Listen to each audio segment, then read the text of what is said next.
Hi, I'm Mitch, and this is Mitchin' Games. Today on Mitchin' Games, we're going to be talking about compilation games for the PlayStation 2. Always fun, always fun. Spider-Man for the PlayStation 1, and Star Wars Masters of Teras Kasi, whether or not that deserves to be as panned as it is. Whew. Oh boy, oh boy. So, April Fool's just came up, and no, a lot of companies have been playing their nasty little jokes, announcing games that we'd like that are probably never going to happen. Remember when Mega Man Universe got canceled on April 1st of, I want to say, 2013? It was a good time. It was a good time. Everyone thought that was a joke, and then Capcom confirmed the very next day that it wasn't. So, yeah, Capcom, they got me. They got me good. April Fool's, fucker. No, regarding April Fool's, Atlas just announced recently that, so not recently, but on the day that it was released, Persona 5, that they are basically going to deliver a strike to anybody's channel or stream that decides to stream past 7/7, the month and the day in the game. In other news, Atlas has spoiled that something happens on 7/7 in their game. Good job, good job. Now they do hold the rights to and the authority to prevent anybody from streaming certain parts of the game or showing it on YouTube. So, they're well within their rights. They're not complete idiots for doing it. Ugh. Yeah, don't drink the night before you do a podcast. It's not good. Yeah, it's not good. Anyway, moving on into PlayStation 2 games, PlayStation 2 compilation games. We've got about 8 in front of us right here. I would have included the Sega Genesis collection, but I don't have a copy of that yet. I might run out to the store and, buy one when this is over. I haven't played any newer, or I haven't played any new PlayStation 2.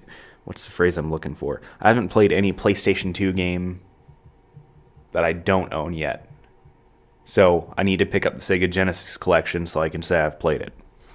I played all the games within that collection, so it hardly matters. But yeah, so here we've got Street Fighter Alpha Anthology for, you guessed it, the PlayStation 2.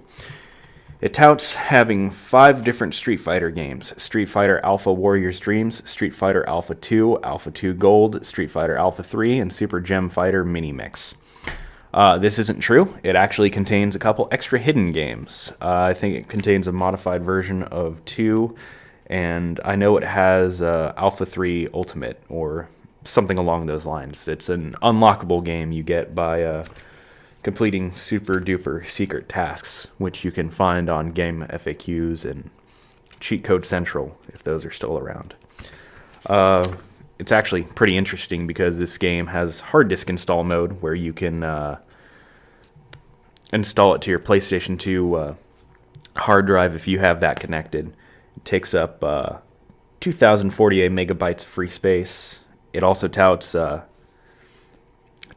I've been using that word a lot, teases the unlockable. Secret Factor 1. When you use a certain button to select the game mode, a secret mode becomes available. But you'll have to figure out on your own what button to press and what secret mode is. So, they're being dickheads right off the bat. That's cool. When you fulfill certain conditions in arcade mode, an option for secret game will be added to the main menu. Now, Alpha 1, 2, and 3 are phenomenal games in their own right.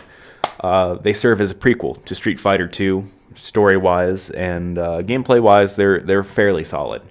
I know that Alpha 3 is probably the most broken and unbalanced one, thanks to V-ism, which is a variable-ism for those who aren't in the loop. And the bonus Alpha 3 mode basically contains this little secret where you can play as basically anybody from any incarnation of Alpha, I believe, and has all the extra characters and everything. So that's good. That's good. It's only multiplayer mode. It's only one player versus 2 player mode, if that's how the cool kids say it. Gem Fighter is also another phenomenal game. Has nothing to do with the Alpha Anthology, but it's very nice that they decided to include that. I think you can pick this up for $20 new on the PlayStation 2, and that's good because PlayStation 2 games are always really cheap because there's so many copies of every game made. If I had to suggest getting some fighting games for your friends, this would be the one. Moving on to Street Fighter Anniversary Collection, which I mentioned last episode. Best of the best, 15 years of Street Fighter supremacy.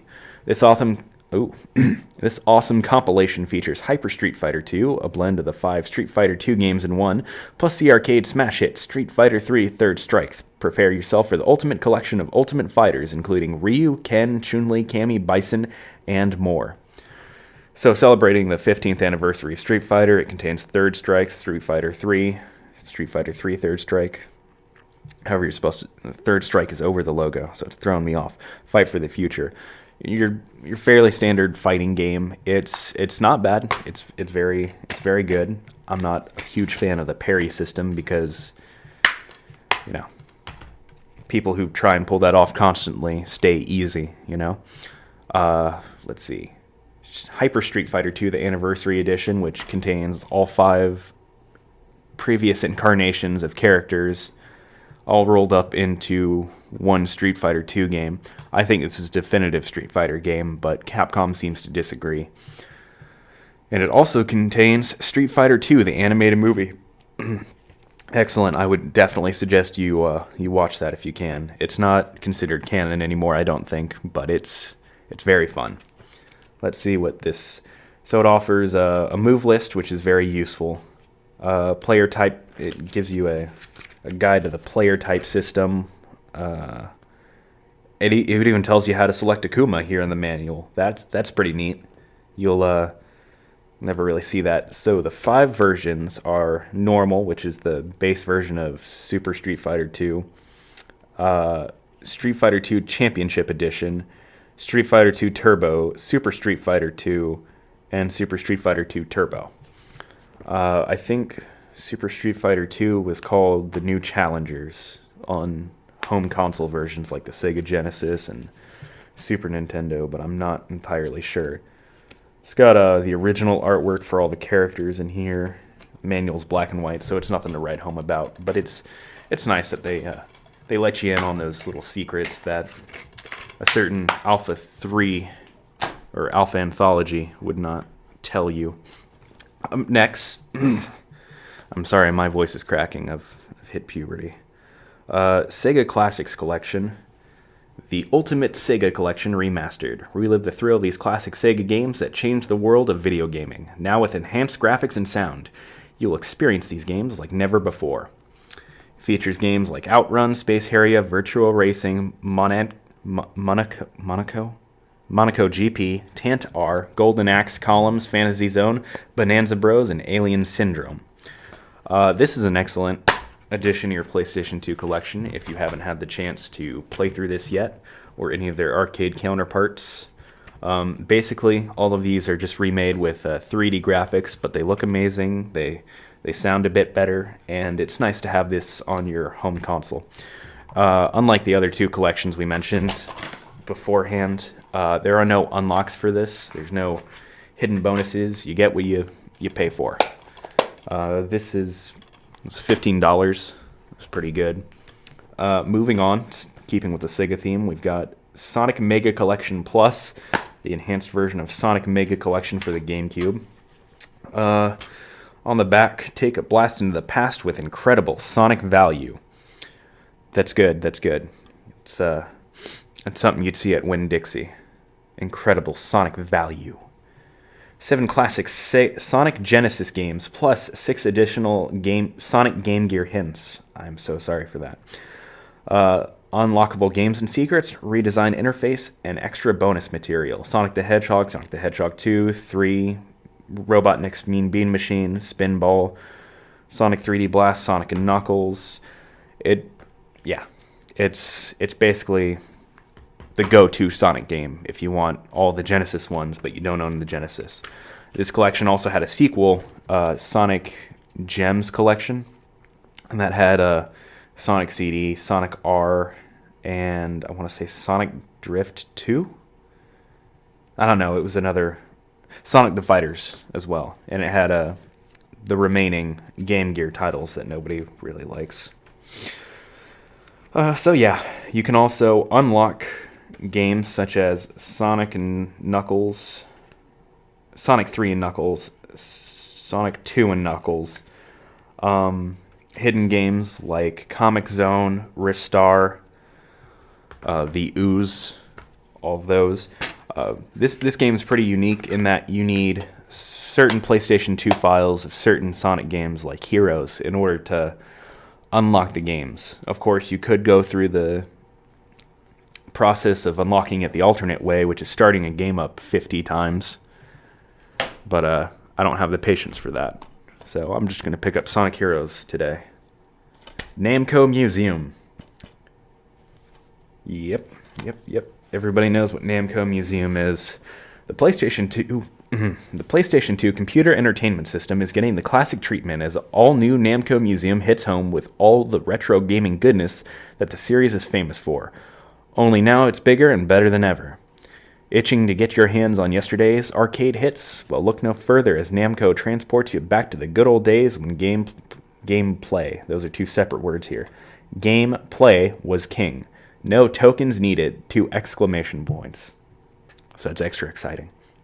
You've got Dig Dug, Miss Pac-Man, Galaxian, Dig Dug, Rearrangement, Galaga, Pac-Man Rearrangement, Galaga Rearrangement, Pole Position 2. Has nothing to do with my mother and her career, but it could have fooled me. So the manual. Anything interesting in the manual? That's your basic manual. Gives you hints. That's about it. You get what you pay for, just like the Sega Classics collection, so it's fairly solid. There's also, I think, I want to say there's 5 of them. 5 separate Namco museums on the PlayStation 1. Each one represents like the different letter N, A, M, C, O. Throw that off to the side. This is the better one, obviously. Fatal Fury Battle Archives Volume 1. This is before SNK went full pachinko on us. So there's 2 of these. I don't own the second one because I really have no want to. It's not as good as this one. SNK's first fighting franchise now available in one complete collection for the PlayStation 2 computer entertainment system. Excellent. Fatal Fury 2, Fatal Fury Special, and Fatal Fury 3 Road to the Final Victory. It's really small. Fatal Fury series, the first to incorporate 2-plane fighting in a 2D setting. Oof, this is really throwing me off. All these weird old descriptions. What's your fighting level? Pretty good. 2-player co-op fighting. Use your hidden abilities to execute massive damage.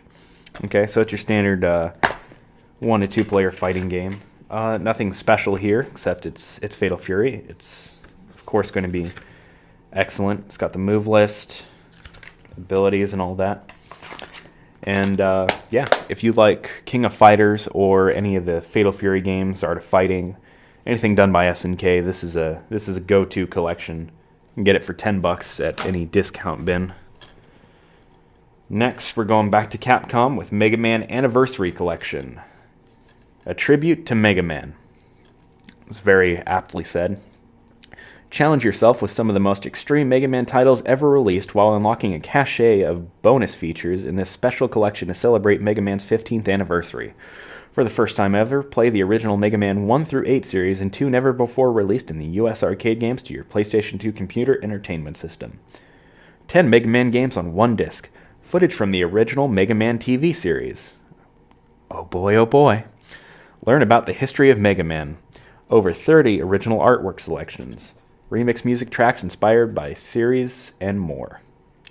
This is also celebrating the 15th anniversary of a Capcom franchise, and I don't know what it was about Capcom over 10 years ago, but they seem to care a bit more when when it came to celebrating anniversaries. This is a massive collection, and for those of you who don't already own or have played the new Mega Man collection, it only features 1 through 6. It doesn't feature 7, 8, and those 2 really weird bonus arcade games that are included. So they set the bar too high. Yeah. I especially like this collection. It's great for doing a marathon over the week. Everybody knows Mega Man 4 is better than 3 and 2, but just throw that off to the side. We'll leave it at that. And then finally, Mega Man X Collection. The ultimate collection of Mega Man X adventures. Classic side-scrolling Mega Man action. Experience the action-packed Mega Man X through Mega Man X6 in one... Okay, experience action-packed Mega Man X through Mega Man X6 in one incredible collection, meaning X, X2, 3, 4, 5, and 6. Exclusive hidden feature, Mega Man Battle and Chase racing game, never before released in the US. Original and sketch art, remix soundtracks, plus much more. So what I want to say about the Mega Man Anniversary Collection and the X Collection is their artworks and remix soundtracks aren't really anything special. It's very lazy, just a picture thrown in. It's very interesting to have seen it when the PlayStation 2 was more prominent and the internet wasn't as informative as it is now, but you can just basically Google these and it's nothing special. It's nice to have, though, the X Collection for those who don't like emulating. I've got to say that playing Mega Man and X on the PlayStation 2 controller is a lot more comfortable than on their original systems, I should say. X1 through 3. The SNES controller really doesn't do it because I put like the base of my thumb, like the middle portion of my thumb, I should say, on the jump button and the tip of it on the fire button.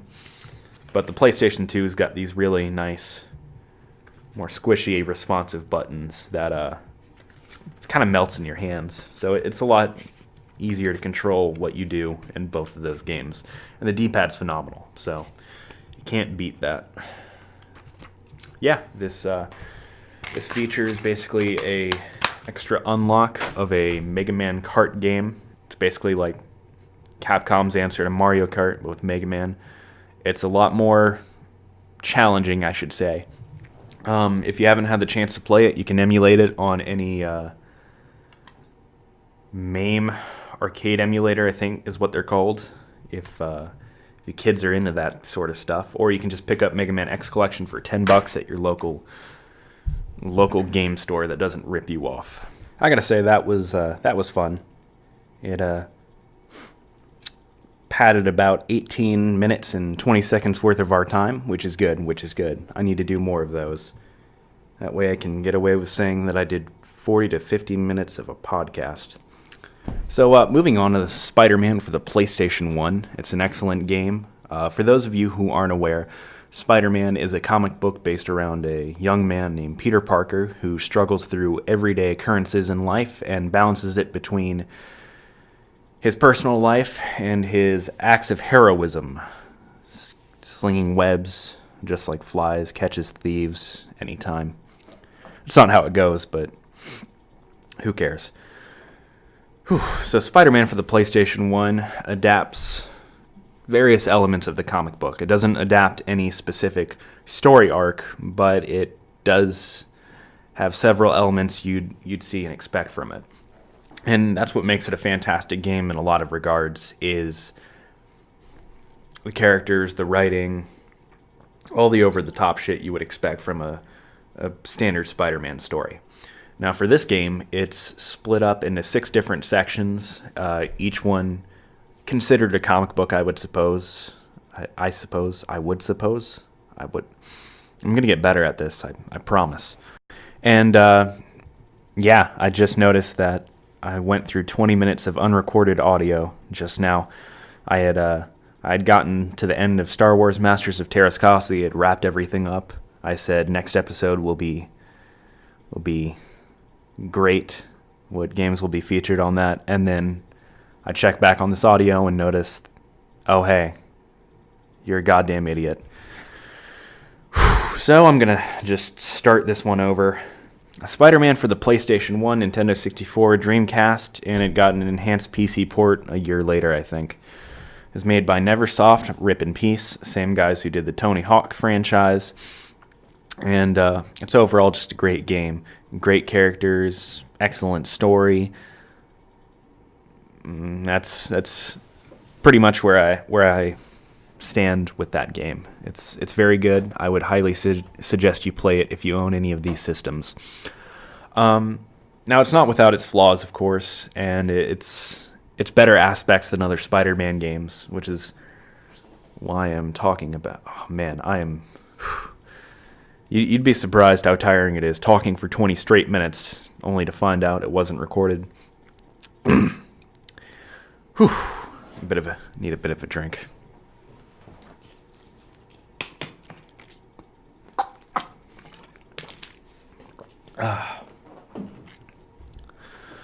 So despite it being a really good Spider-Man game, it lacks what everybody wants in a wall crawler adaptation. Or the web swinging is probably one of the most important aspects, besides story and all that, of course. It's all about feeling like you're playing Spider-Man, just like the Arkham games are like you feel as if you're playing Batman, swinging around more so than Spider-Man does in this game. His web swing is a bit weird. It goes for a maximum of... So what you do is you're on the corner of something, you jump, you press the web swing button, and Spider-Man, at a fixed position, will swing on a maximum of 2 webs, I think, if I recall correctly. And he'll just stick the object he's focused on. So you can use your target reticle, of course, or you can just let him naturally stick to whatever surface is the closest, but he'll automatically lock onto a surface you need to swing to. So in that regard, it's just boring. It's a very boring way of transporting yourself between different destinations, but it gets the job done. It does the bare minimum. So from start to finish, you are given every unique move that you have. Web swinging, zip line, which allows the players to both immediately stick to the ceiling and zip upwards using the targeting screen, and can let a player zip to structures and walls in an instant, naturally. Your standard web attack, which can be used to stun an enemy or knock him out completely. Those little web fists that double Spidey's punches. A web cocoon that sort of protects them from damage, and when broken open, it hurts the surrounding enemies. That move was actually later adapted into the 2001 Spider-Man video game, based around the Sam Raimi movies. Was it 2001? It was 2001. 2001 or 2002. And a web pull, which basically drags an enemy back and towards you, and you can sock him in the fucking jaw. Whew. So yeah, those are your basic attacks, along with punch and kick, of course. So it makes for an interesting array. It'll definitely keep you busy for the 6 hours you play the game. And the enemies are nice and varied. Not the main thugs or anything like that, but you will encounter thugs, lizardmen, symbiotes. They fight a bit differently, each one of them. So you'll get a nice variety. I'm kind of traipsing off here. God damn it. It was going so well, too. I was doing really well. Whew. It is the top of the hour, 1 p.m. Eastern time. Weather is nice and sunny. And I have lost my train of thought completely. Dear Lord, help me. Spider-Man, web swinging enemies. This is the stuff I like to cut out, but I won't, because it just makes the episode longer, which is nice. All right, I'm just gonna read I have this script as a backup, just a backup, just in case I lost my train of thought completely. So we'll read a bit of it, and then we'll get back onto it. Peter Parker attends a science expo featuring the ever-loving, blue-eyed, Dan Slott-ruined Doc Ock. Should have had a comma there. Otto has a machine that he touts can... Oh, God, I said touts again. Can save mankind or some shit. But instead is stolen by a Spider-Man imposter. Eddie Brock gets his camera smashed in by some faker, and he goes full man-child over his precious Kodak. He transforms into Venom and kidnaps Peter's wife, long before Quesada had a chance to. Throw Rhino, Scorpion, Carnage, and Lizard into the mix, and you've got a good rogues gallery for a Spidey installment. Gotta say, I'm not really the best at writing. The voice acting is the best part of the game. Everyone was well cast, and the actors did an excellent job with their roles. The 5 main voice actors are Rino Romano, who voiced Luis Serra in Resident Evil 4, and Green Goblin in Ultimate Spider-Man. Zephram Zibilis Jr., who I've never heard of. It says, I never hear of.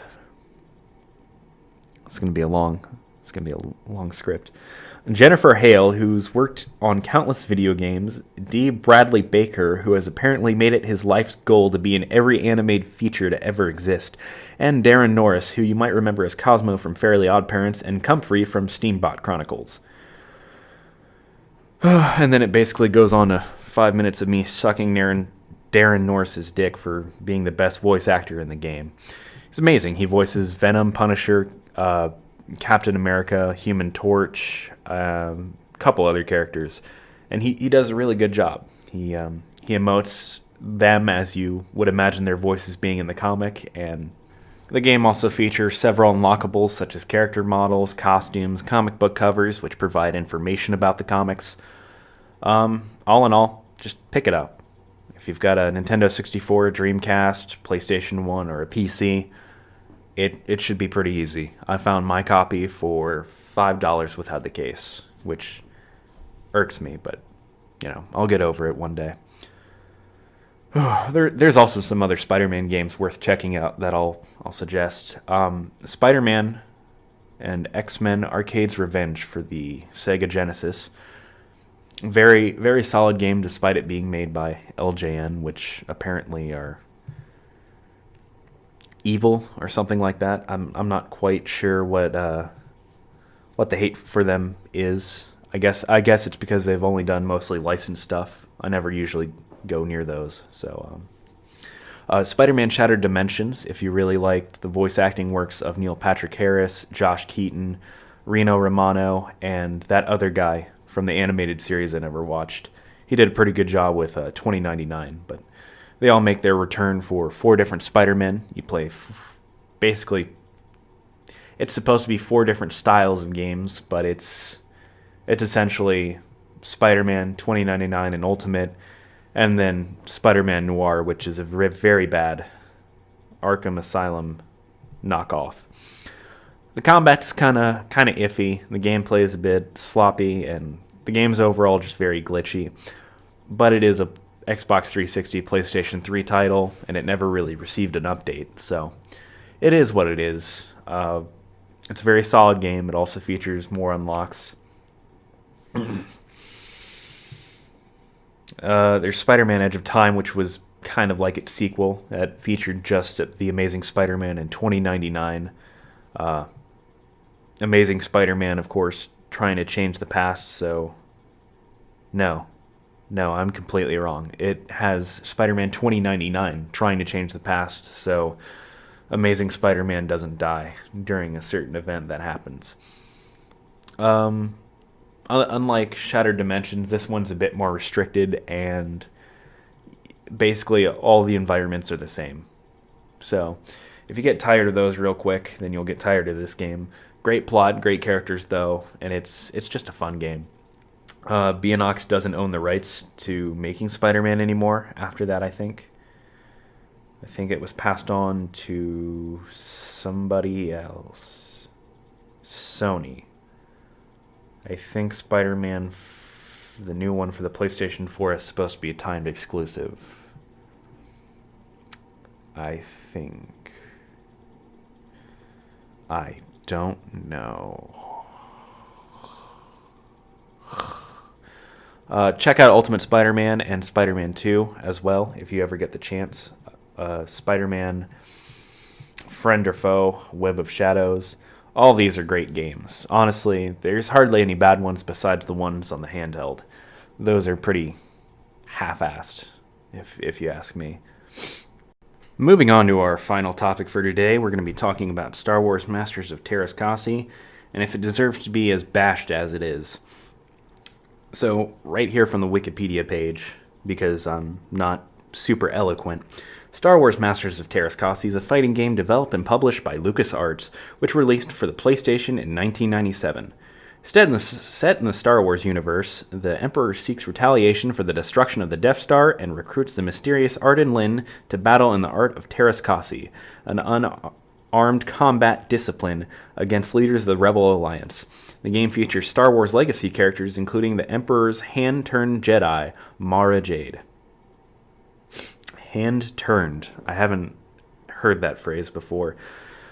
So it features characters like Luke Skywalker, Darth Vader, Han Solo, Princess Leia, Chewbacca, Arden Lin, the OC Donut Steel character, Boba Fett, a stormtrooper, Hor, a Tusken Raider, Thok, a Gamorrean guard, Princess Leia in her slave outfit, Mara Jade, Luke Skywalker's wife in the books, and Jodo Cast, which I found out is actually not a character exclusive to the game. Jodo Cast is from the comics and the books. Blah, blah, blah. Cast participated in a number of hunts, some successful, some of those corny, doesn't really care about Bounty Hunter's creed, painted his armor to look like Boba Fett, got killed by Boba Fett. So that's basically all you need to know. Boba Fett also returns in this game. For those of you who are confused as to why, in the books, Boba Fett actually survived the Sarlacc pit and destroyed it by setting off a thermal detonator in its stomach. He got blown out of it. And then everybody's favorite bounty hunter, that one white dude wearing the turban, found him. Out of all the bounty hunters, it had to be that guy. That guy. You know, that guy. The one nobody really cared about. Not the robot or the bitchin' lizard. No, it had to be that guy. So the game plays much like Soul Edge. In fact, if you are very familiar with the game and the first Soul Calibur, it is a clone of both of those games, both in combat, character selection, modes, everything like that. It plays just like them, and it's about as clunky as them. I think the reason that this gets panned a lot more than either of those games is because of people's high expectations and standards for previous Star Wars titles, such as Dark Forces, Super Star Wars, all of that. So, with that in mind, the bitching is sort of understood because LucasArts has set the bar 4 games before that. What they have to understand, though, is that they didn't set the bar for fighting games at all. This was, I think, their first fighting game that they ever attempted, and one of their last ones. I don't think they really went into the fighting game territory after that. It's very clunky, and lightsabers barely do any damage. Blasters don't take people out in one shot. All that usual stuff. What really stands out in this game is unlocking characters, the plot that really didn't make sense to anybody who wasn't deeply invested into the novels and the books. That was another huge factor, because you'd have people who'd only watched the trilogy and thought they knew everything about Star Wars, and read all those, supplementary extended lore books that they'll sell at Barnes and Nobles for like $50, and they think, oh well, I know everything about Star Wars. And then Lucasfilm says, hey, we'll outsource all of this story and plot to a bunch of our other guys. Helps if I wasn't stuttering. Whew. And that's basically it. That's all you can really touch on with Masters of Teras Kasi. It has a mechanic where you can bring out your weapon or put it away, but there's honestly no point in fighting as Luke Skywalker without his lightsaber out. The special moves are a pain in the ass to execute, very clunky, very, how should I say, unstable. You'll press a direction on the D-pad, but because it's a 3D fighter, of course it's going to be a lot harder to do that. You'll execute a move, and it takes off most of the opponent's health bar if you execute it correctly. I think that it is undeservedly bashed as much, or it's bashed a little too much, because this was in the transition period between 2D and 3D, where people hadn't really quite understood the concept of what makes a 3D fighter good. Like Soul Calibur 2 or... actually, no, not Soul Calibur 2. Soul Calibur 3. There, I said it. I'm a rebel. I actually prefer Soul Calibur 3 over 2. Tekken Tag Tournament, Street Fighter EX3, all of those sorts of things. Not any of the Mortal Kombat games. Those always remained god-awful in their 3D years. And there's no coming back from that. You can't forget what happened to Armageddon. So it was in that transition period, and I think it's very unfair that people will usually say, oh, 0 out of 10, worst game ever made. That's not the case, In older reviews, it got things like game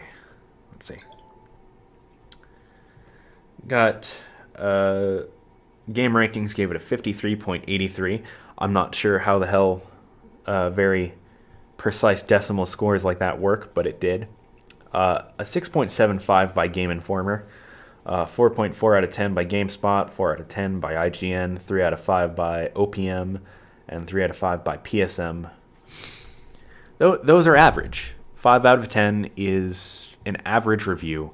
Anything below that is 4 out of 10 is it's okay. It's not the worst. It's okay, but anything below that is bad. And a 6 out of 10 is slightly, just barely above average. People today are treating it like it's the second coming of Lucifer's child. I don't know if there was a first coming of Lucifer's child, but somebody's coming. Has to do something with Lucifer. Ooh, I lost steam again. She sells seashells by the seashore. She sells seashells by the...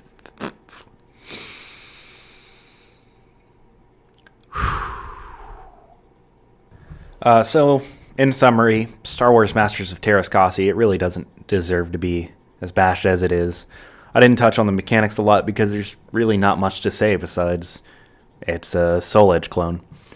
And if you haven't played Soul Edge, Soul Edge, sold out to the edge. Something Linkin Park would sing. Sold out to the edge, cut our wrists until we bleed. Something like that. I should really write for Linkin Park. Damn. Whew.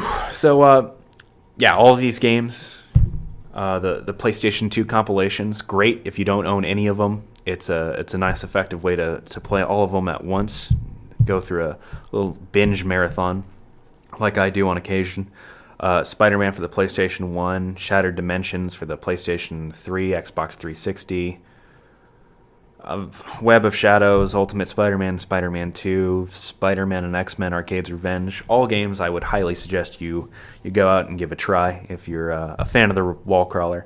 If not, still give them a look at, because who knows, you may be converted. You may want to read the comic books. If you do, don't read anything past House of M. It's not really super worth it, I think. I don't know. I haven't really read anything past House of M myself, and the bits I have, oh boy, you are in for a treat. Let me tell you. Oof. What else did I talk about? Oh yeah, Star Wars Masters of Teras Kasi. I literally just talked about that. Go ahead and pick a copy of that up. It's $2 at any game store. They can't get rid of these, and it'll be a nice little fun day for you and a buddy of yours, when you have those sleepovers.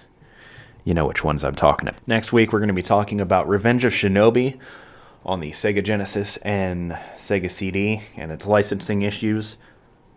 Press F to pay respects for all those dead video game franchises and whatever garbage I can dig up at the game store I'm about to head to. Thank you for watching Mitch and Games. This is Mitch. I really, really, really like video games.